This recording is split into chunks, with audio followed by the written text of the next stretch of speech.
I, 42 farads, am facing the biggest crisis of my life. My boyfriend, 39 of 9 years, slept with my sister, 35 farads, and got her pregnant. I'm completely devastated and don't know how to move forward. Every day feels like I'm living in a nightmare that I can't wake up from. My sister and I have always had what I thought was a pretty good relationship. We weren't the type of siblings to have explosive fights or major drama. Sure, we had our disagreements growing up, but overall, I considered us to be close. That's why this betrayal cuts so deep. I never in a million years imagined she could do something like this to me. I grew up with conservative parents who were always a bit wary of my relationships. They had pretty traditional values and were especially protective of me and my sister when it came to dating. Because of this, I was always hesitant to introduce them to any of my partners. My anxiety about their reaction was so intense that I almost never brought anyone home to meet them. But after dating my boyfriend for 4 solid years, I finally felt ready to take that step. I remember being so nervous the day I brought him over for dinner. I had built it up so much in my mind, imagining all the ways it could go wrong. To my complete surprise, my parents immediately fell in love with him. It wasn't just a polite acceptance. They truly welcomed him with open arms. My boyfriend quickly became like the son they never had. My dad would invite him over to watch football games, and my mom was always trying to feed him her home-cooked meals. Looking back, I almost cringe at how sexist it was. It's like they finally eased up on my sister and me because now there was a male figure around to protect us or something. As the years went by, my boyfriend became more and more integrated into our family. My parents started asking him for advice, especially when it came to my sister. She was going through a bit of a wild phase in college, partying too much, grades slipping, getting into arguments with our parents. They were beside themselves with worry. That's when my boyfriend started stepping in to help. He'd take my sister out for meals when she and my parents had a big fight. My parents would invite him to mediate family disagreements. At the time, I was just happy they were getting along.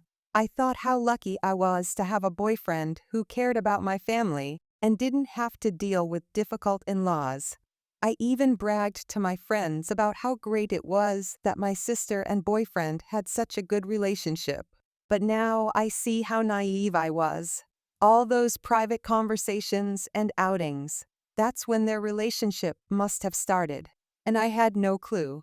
I was too busy patting myself on the back for having such a perfect little family unit to notice what was really going on right under my nose.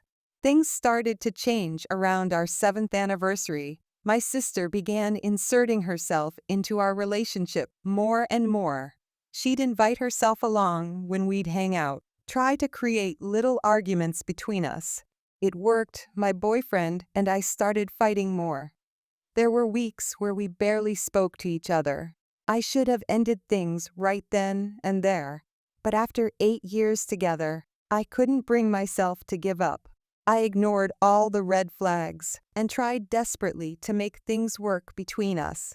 I thought maybe it was just a rough patch, that every long-term relationship goes through ups and downs.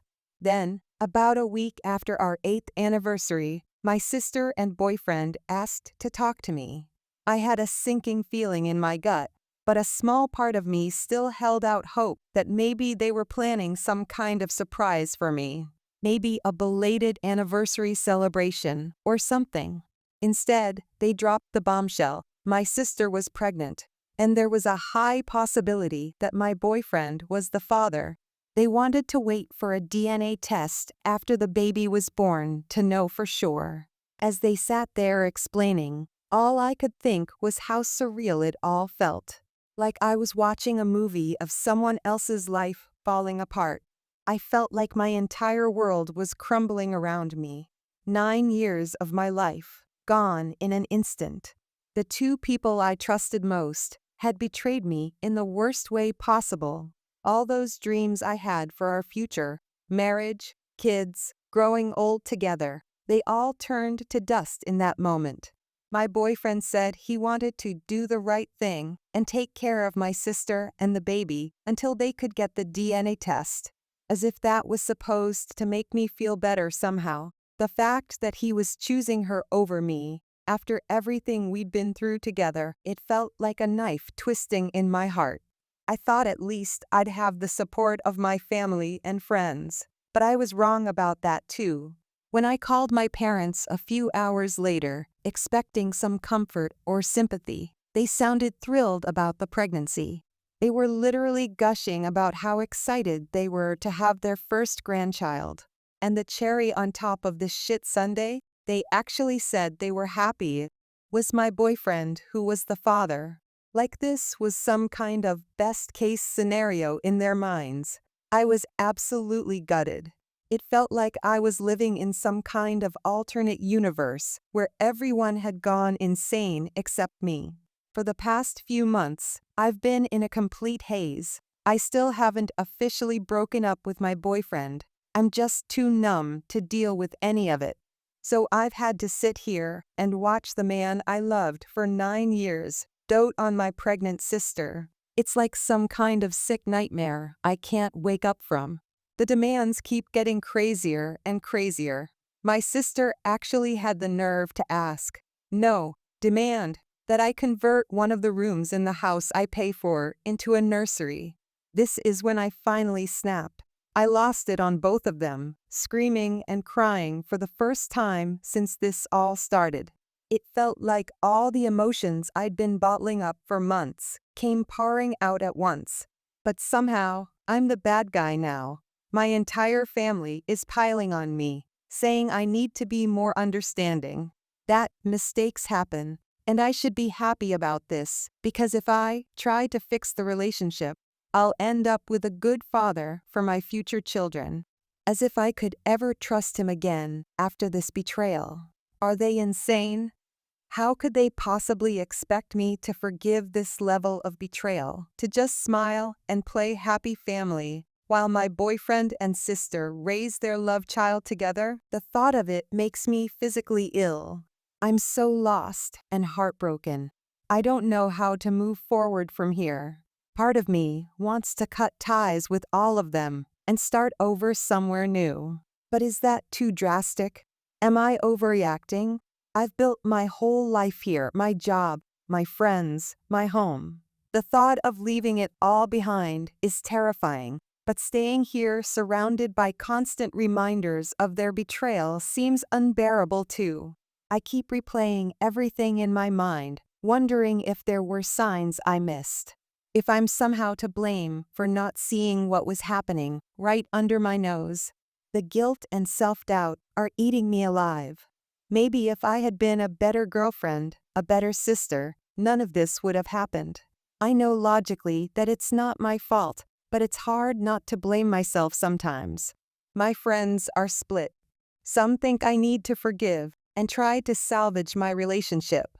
They say 9 years is too much to throw away, that maybe we can work through this with therapy. Others are encouraging me to run far away and never look back.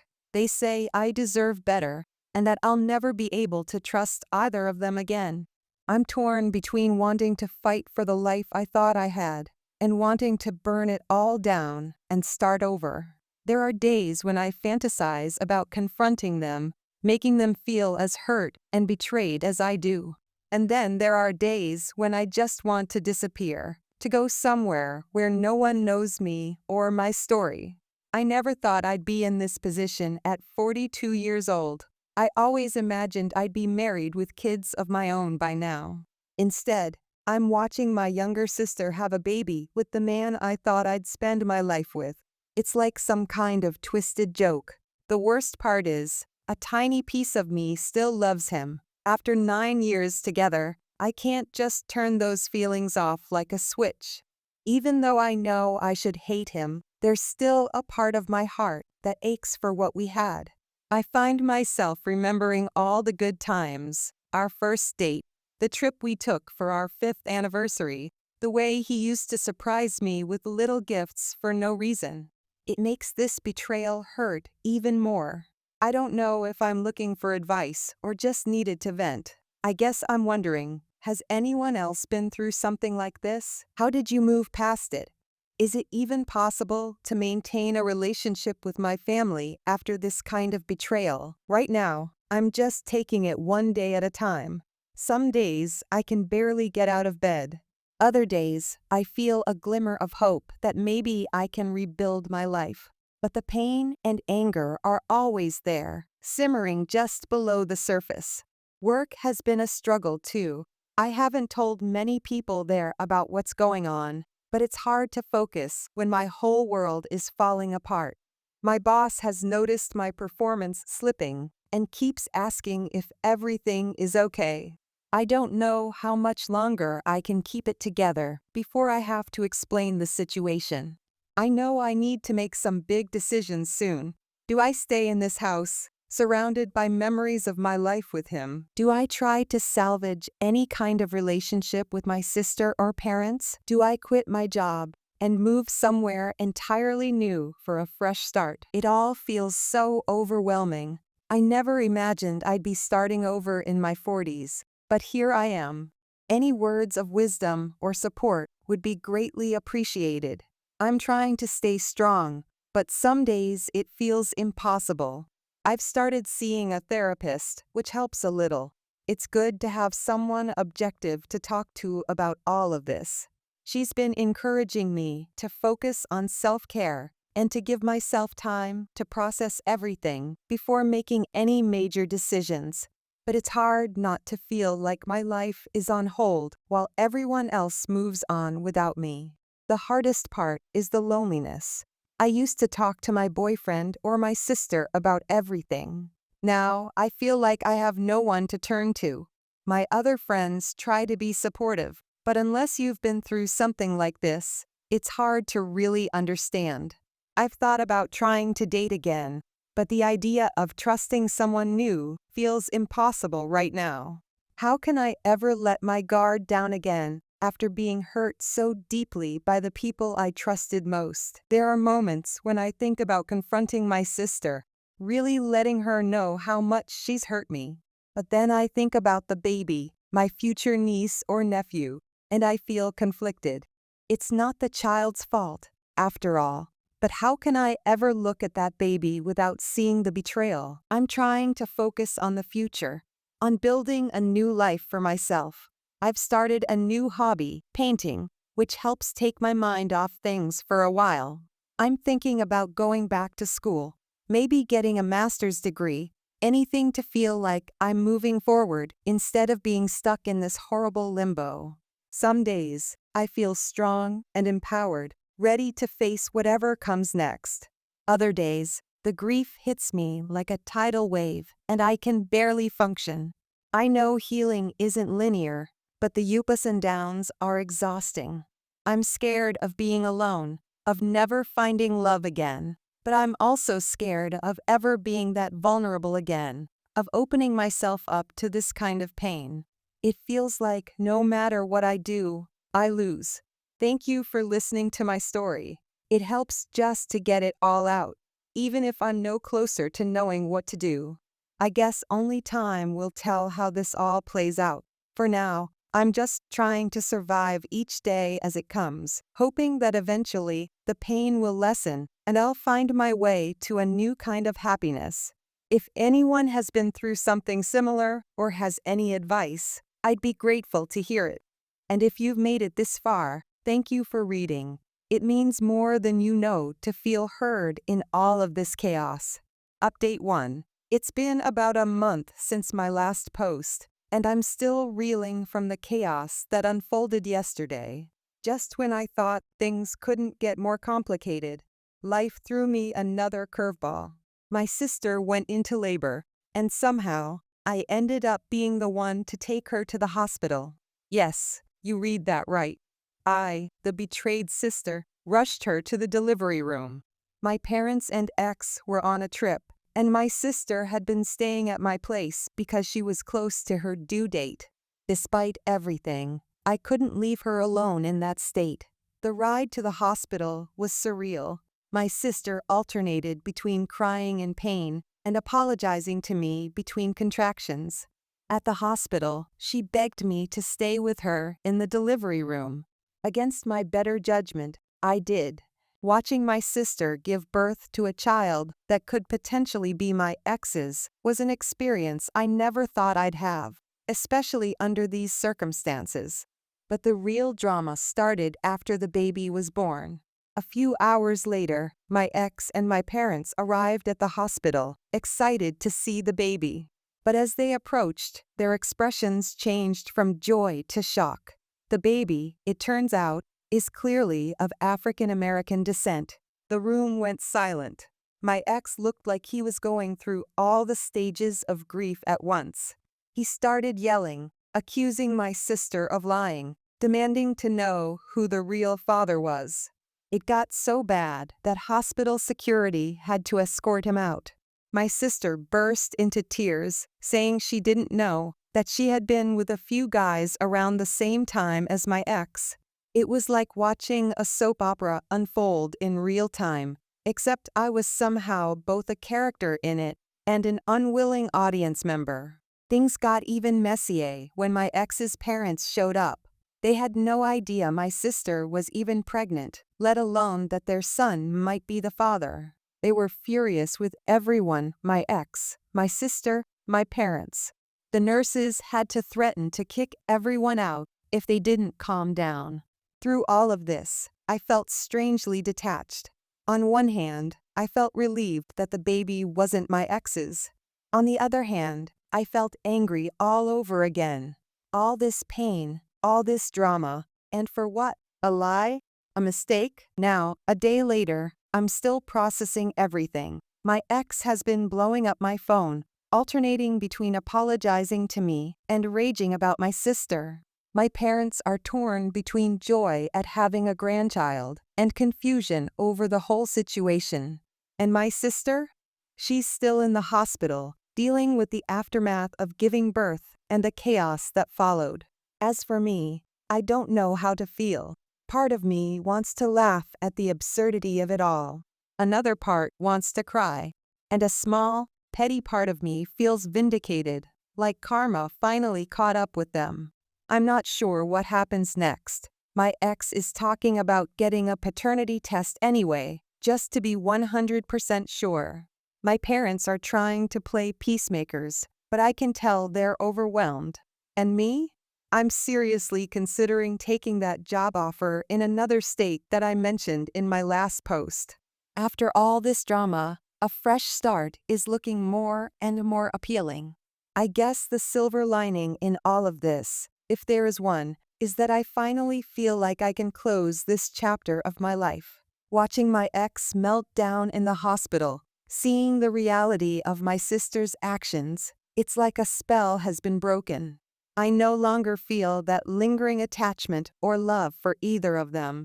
All I feel now is a desire to move on and leave this mess behind me. So that's where I'm at now. Still processing, still healing, but maybe, just maybe, starting to see a light at the end of this very long, very dark tunnel. Thank you all for your support on my last post. It really helped me get through this latest crisis. I'll update again when I've figured out my next steps. For now, I'm going to focus on taking care of myself and planning for a future that doesn't involve any of this drama. Update 2. It's been a week since the chaos at the hospital, and I've finally had the confrontation with my ex that I've been both dreading and longing for. We met at the cafe where we had our first date, a fitting place to end things. When I saw him, looking miserable and disheveled, I was surprised to feel nothing. No anger, no love, no sadness, just emptiness. It was then that I realized I had truly moved on. He apologized profusely, saying that sleeping with my sister was the biggest mistake of his life. He explained how his life had fallen apart since that day at the hospital. His parents had essentially disowned him, disgusted by his behavior and the fact that he had kept the pregnancy a secret. They've cut him off financially and emotionally. Then he dropped another bombshell. He had contracted an STD from my sister. The irony was almost too much to bear. Here was the man who had betrayed me, now facing the consequences of his actions in a very real and permanent way. As he sat there, crying and begging for forgiveness, I found myself feeling mostly tired. Tired of the drama, tired of the pain, tired of letting this situation control my life. I listened to him pour his heart out and realized that I no longer cared. The love I had felt for him, the future I had envisioned for us, it was all gone. In its place was a sense of freedom I hadn't felt in months. When he finished talking, I told him that while I appreciated his apology, I couldn't forgive him, at least not yet. I explained that what he and my sister did had broken something in me, something that would take a long time to heal. Then I told him that I had accepted a jobs offer in another state and would be moving in a month. His face fell as the reality sunk in. This wasn't just a break. It was the end. I also informed him that he needed to move out of our shared apartment. He looked shocked, as if he hadn't considered that possibility, but I stood firm. I needed a clean break, a fresh start, without constant reminders of what I had lost. As I watched him fall apart in front of me, I felt a strange sense of peace wash over me. For the first time since this nightmare began, I felt like I was taking control of my life again. We said our goodbyes, and as I walked out of that cafe, I felt like I was leaving more than just my ex behind. I was leaving behind the pain, the betrayal, the person I used to be. It was terrifying and exhilarating all at once. Since that meeting, I've thrown myself into planning for my move. I've been packing up the apartment, deciding what to keep and what to leave behind. It's been cathartic, going through the physical reminders of my life with my ex and choosing what no longer serves me.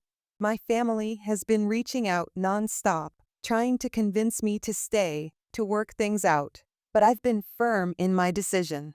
I've explained to them that while I still love them, I need space to heal and rebuild my life. It hasn't been easy, but I'm learning to set boundaries and prioritize my own well-being. As for my sister, we haven't spoken since the day at the hospital. She's sent a few messages, mostly apologies and pleas for forgiveness, but I'm not ready to deal with that yet. Maybe someday we can rebuild our relationship, but for now, I need distance. I've started seeing a therapist to help me work through everything. It's been challenging, but also incredibly helpful. I'm learning to process my emotions in healthier ways and to rebuild my self-esteem. One of the most surprising things to come out of all this is that I've reconnected with some old friends. People I had drifted away from during my relationship have reached out after hearing what happened. Their support has been a lifeline, reminding me that there are still good people in the world. As I prepare for this new chapter in my life, I find myself feeling a mix of excitement and fear. I'm scared of starting over in a new place, of being alone, but I'm also excited about the possibilities that lie ahead. For the first time in a long time, I feel like I have control over my own story. I know the road ahead won't be easy. There will be days when the pain and anger resurface, when I question my decisions, but I also know that I'm stronger than I ever gave myself credit for. I've survived the worst betrayal imaginable, and I'm still standing. To everyone who has offered support and advice throughout this ordeal, thank you. Your words have been a source of strength and comfort during the darkest moments. I may be leaving behind the life I thought I would have, but I'm moving towards a future that I get to shape on my own terms. I'm not sure when I'll update again. As I start this new chapter of my life, I want to focus on moving forward rather than dwelling on the past. But know that your support has meant the world to me. Here's to new beginnings and the strength to face whatever challenges lie ahead. Update 3. It's been 3 months since my last update, and I can hardly believe how much has changed.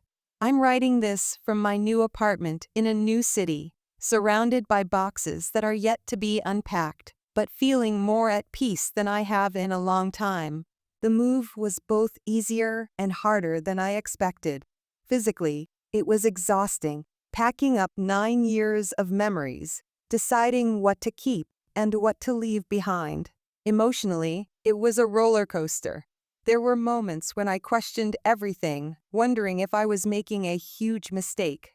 But as soon as I arrived in my new city, I felt a weight lift off my shoulders. My new job has been a godsend. It's challenging and exciting, pushing me out of my comfort zone in the best possible way. My colleagues have been welcoming, and I'm slowly starting to build a new social circle. It's strange to think that just a few months ago, I couldn't imagine a life without my ex or my sister. Now, I'm creating a life that's entirely my own. One of the biggest changes has been in my relationship with my family. At first, they were hurt and angry about my decision to move.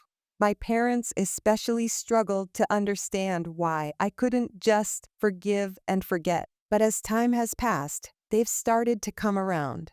I've had several long, honest conversations with them over the phone. It wasn't easy, but I finally managed to make them understand the depth of the betrayal I experienced and why I needed this fresh start. They're still not completely happy about the situation, but they're trying to respect my decision.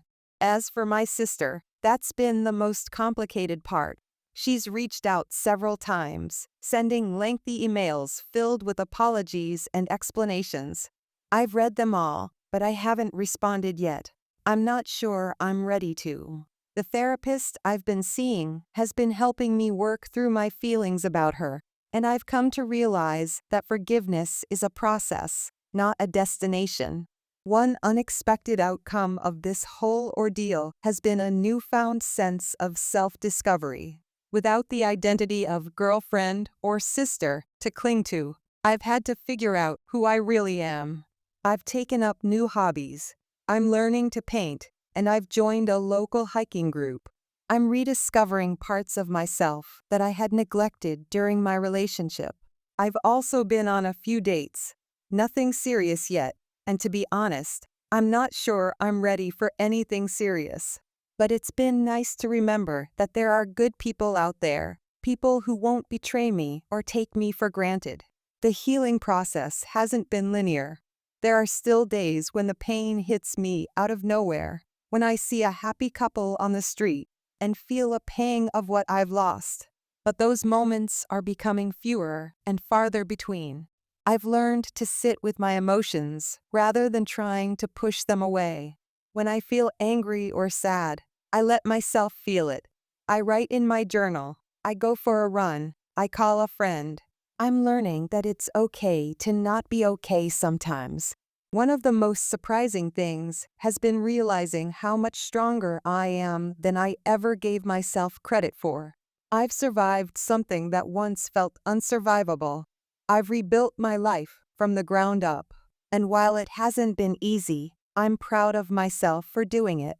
I've also learned a lot about forgiveness, not just forgiving my ex or my sister, but forgiving myself. For a long time, I blamed myself for not seeing the signs, for trusting them both so completely.